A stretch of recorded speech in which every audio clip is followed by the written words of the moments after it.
कहा मूसा अलैहिस्सलाम ने फरमाया जवान कब्र के हालात बताओ, कब्र की पोजीशन बताओ, कब्र अपने अंदर आने वालों के साथ क्या सलूक करती है।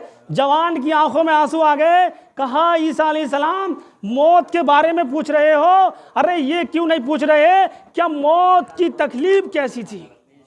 कब्र के बारे में पूछ रहे हो, ये नहीं पूछते मौत के वक्त कितनी तकलीफ हुई थी, क्या हुलिया था, क्या सी घबराहट थी, क्या पसीना था, कितना दर्द हुआ था। ईसा अलैहिस्सलाम ने कहा कैसी तकलीफ हुई, क्या हुआ था। तो उसने कहा ए ईसा अलैहिस्सलाम 4000 साल हो गए हैं, 4000 साल मौत का जायका चखे हुए हो गए हैं, लेकिन आज भी ऐसा लग रहा है जैसे आज ही मेरी रूह निकली हो। यानी सर के बाल से लेकर पैर के नाखून तक पूरा बदन कड़वा है। मौत की शक्ति कितनी भयानक शक्ति होती है।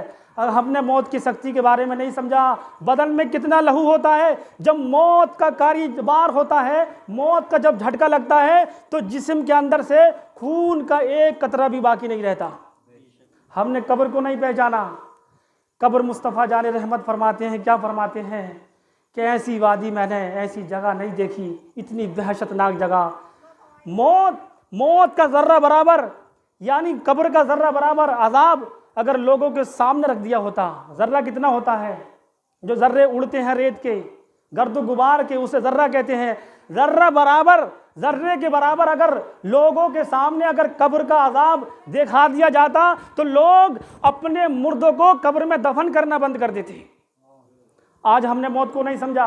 कहते हैं कि हाँ मौत आएगी, सिर्फ कहते हैं कि मौत आएगी, लेकिन मौत की हकीकत को समझ जाते तो कभी नमाज नहीं छोड़ते, कभी रोज़ा नहीं छोड़ते, कभी ज़कात देने से नहीं रुकते, कभी माँ बाप को नहीं सताते, कभी पड़ोसी को नहीं सताते, कभी किसी मजलूम पर जुल्म नहीं डालते, कभी किसी बेवा का दुपट्टा नहीं फाड़ते, कभी किसी सराफर पर पत्थरों की बारिश नहीं करते। सुनो, अगर मौत को जान जाते, मौत की हकीकत को, तो टूटे फूटे मकान में रह लेते, फटे पुराने कपड़े पहन लेते, रूखी सूखी खाना मंजूर कर लेते, लेकिन हराम की कमाई अपने घर में नहीं आने देते।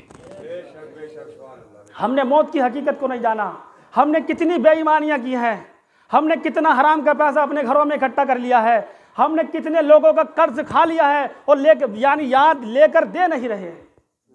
पैगंबर की जिंदगी को समझो। पैगंबर इस्लाम सल्लल्लाहु अलैहि वसल्लम का जब आखिरी वक्त था ज़ाहिरी दुनिया का, आखिरी वक्त, मेरे नबी सल्लल्लाहु अलैहि वसल्लम की चेहरे से यानी माथे से कपड़ा बंध रहा था, शिद्दत का बुखार था। मुस्तफ़ा ने फरमाया बिलाल और मेरे जाने सारों रो मत, रो मत। बिलाल मदीने की गलियों में ऐलान फरमा दो, जाओ ऐलान कर दो कि पैगंबर इस्लाम सल्लल्लाहु अलैहि वसल्लम की जिंदगी के सिर्फ 3 या 2-3 दिन बाकी है। बिलाल मदीने की गलियों में ऐलान कर दो कि पैगंबर की जिंदगी के, ज़ाहिरी जिंदगी के सिर्फ 2-3 दिन बाकी हैं, और जिसका हम पर हक आता है, कर्ज आता है, वो क़यामत पर न रखे बल्कि दुनिया ही में हम चुकाने के लिए तशरीफ़ फरमाए। हज़रत बिलाल की आंखों से आंसू हैं, बिलाल की आंखों में आंसू है। मदीने की गलियों में ऐलान कर रहे हैं लोगों, अपने नबी का आखिरी पैगाम सुन लो, नबी का आखिरी फरमान सुन लो। पैगंबर इस्लाम यानी तख्त पर बैठे हुए हैं, तशरीफ़ फरमा है, मिंबर पर तशरीफ़ फरमा है। मुस्तफ़ा की आंखों में आंसू है, शिद्दत का बुखार है और सर में दर्द उठ रहा है। मुस्तफ़ा जाने रहमत फरमा रहे हैं बार बार, ए लोगो, अगर मुझ पर किसी का आता हो तो फ़ौरन बता दो, मुझ पर किसी का एहसान हो तो फ़ौरन बता दो, मुझ पर किसी का कर्जा हो तो फ़ौरन बता दो। इसलिए क़यामत पर मत रखो, क़यामत का दिन बहुत ही भयानक होगा।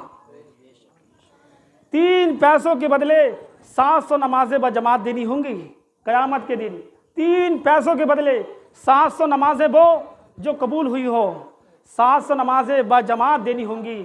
लेकिन पैगंबर इस्लाम सल्लल्लाहु अलैहि वसल्लम इरशाद फरमा रहे हैं, लोगों, जिसका भी मुझ पर हक आता हो, एहसान आता हो, बदला आता हो, कर्ज आता हो, मुझसे कहो क़यामत पर मत रखना। लेकिन तमाम सहाबा कह रहे थे, या रसूल अल्लाह, दीन मिला है आपकी खातिर मिला है, हम दीनदार हैं, इस्लाम है सबसे बड़ी दौलत हमें मिली है, आपकी खातिर मिली है, कुरान मिला है आपकी खातिर मिला है। या रसूल अल्लाह, आपके एहसानात हम पर बहुत हैं जिसका बदला हम चुका नहीं सकते, आपके हक हम पर बहुत हैं, आपके हम कर्जदार हैं जिसका बदला हम नहीं चुका सकते। तमाम सहाबा ये कह रहे थे, लेकिन एक सहाबी ऐसे थे जिनका नाम हज़रत उकाशा रज़ी अल्लाह अन्हु है। कहा या रसूल अल्लाह, एक बदला आप पर मेरा भी है। क्या कहा? एक बदला आप पर मेरा है और मुझे चाहिए। कहा उकाशा क्या बदला है तुम्हारा? कहा या रसूल अल्लाह, याद कीजिए फला गज़बे में, फला जंग में आपके हाथ से कोड़ा मेरी पीठ पर लगा था, मेरी कब्र पर लगा था। मैं चाहता हूँ कि आज मुझे उसका बदला दिया जाए। तमाम सहाबा देखने लगे, उकाशा क्या बात कर रहे हो? मुस्तफ़ा जान रहमत की हालत नहीं देख रहे? सर से कपड़ा बंधा हुआ है, शिद्दत का बुखार है, क्या तुम नबी की ज़िंदगी और नबी की हालत नहीं देख रहे? कहा मुझे अपना बदला चाहिए। अबू बकर सिद्दीक ने कहा उकाशा देख लो मान जाओ। उमर फारूक आज़म बोले किसी की बात तो मान जाओ। उधर उस्मान इशारा कर रहे हैं, उधर अली कह रहे हैं, उकाशा कह रहे हैं नहीं मुझे बदला चाहिए। मुस्तफ़ा ने फरमाया सहाबा चुपो, उकाशा बताओ वो बदला क्या है? कहा या रसूल अल्लाह वो कोड़े का बदला है। मुस्तफ़ा ने फरमाया जाओ बिलाल रो मत, जाओ हमारे घर से वो 7 कोण वाला कोड़ा लेकर आओ। हज़रत बिलाल कोड़ा लेकर आए। हुजूर ने उकाशा के हाथ में कोड़ा दिया और कहा उकाशा एक कोड़े के बदले जितने चाहो कोड़े आज मार लो, मगर क़यामत पर मत रखना, क़यामत पे मत रखना। उकाशा के हाथ में कोड़ा है। हज़रत अली सामने आए, उकाशा एक कोड़े की बात क्या है? हमारे जिस्म पर जितने चाहो कोड़े बरसा लो, मगर पैगंबर के जिस्म पर कोड़े मारने की नियत से हाथ भी मत लगा देना। उकाशा ने कहा या रसूल अल्लाह, अगर मैं अली का कोड़ा मार लूँ तो क्या हक पूरा हो जाएगा? क्या बदला चुप हो जाएगा? बदला पूरा हो जाएगा? कहा नहीं।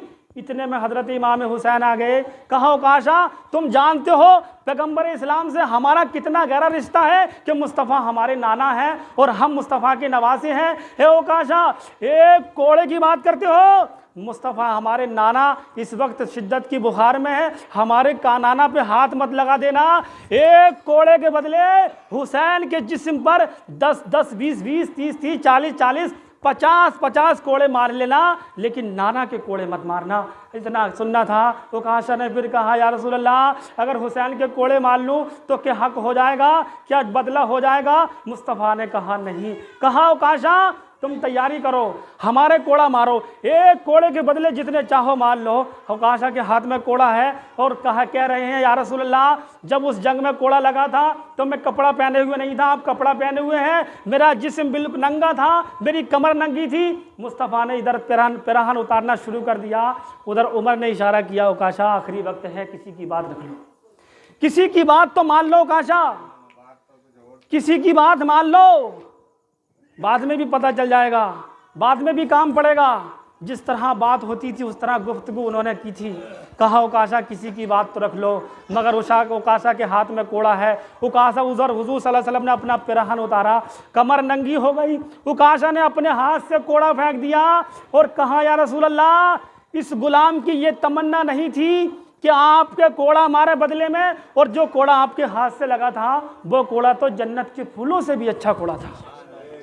या रसूल अल्लाह, इस गरीब ने यह सुना था और ये तमन्ना थी कि मुस्तफ़ा जाने रहमत के जिस्म से जिसका जिस्म मिल जाता है, लग जाता है, उस पर जहन्नम की आग हराम हो जाती है। और मैंने सुना था, मेरी आरज़ू थी कि आपकी मोहरे नबुव्वत का दीदार जो कर लेता है उस पर भी जहन्नम की आग हराम हो जाती है। इतना सुना, पैगंबर ने इरशाद फरमाया उकाशा खुश हो जाओ, तुम पर जहन्नम की आग हराम हो गई है और जन्नत तुम पर वाजिब हो गई है।